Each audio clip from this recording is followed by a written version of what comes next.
I had an interest actually when I was, oddly enough, in elementary school, when an interest in science, that is, when I was in elementary school. And I was also interested in police things, police shows. So I sort of merged those two together and ended up getting into forensics. I want you to find him and stop him. That'll take every ounce of my not inconsiderable experience.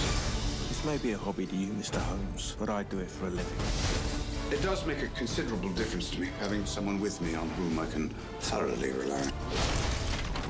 It was nice to see you, Watson.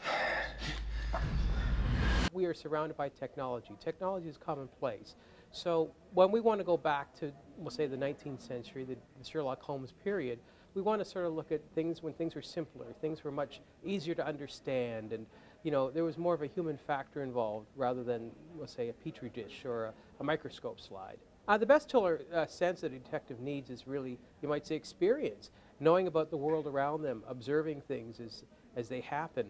And once again, it's just pounding the shoe leather, going out there and walking the beat, getting to know one's neighborhood, getting to know, what one is investigating just by observation. The CSI shows are good entertainment, but the problem is they rely too heavily on the technology, and they make it look like everything can be solved with the press of a button or, you might say a glimmer from a computer screen. And in actuality, it's the ability to piece these things together on the part of the investigator or the technician in order to come to a proper conclusion.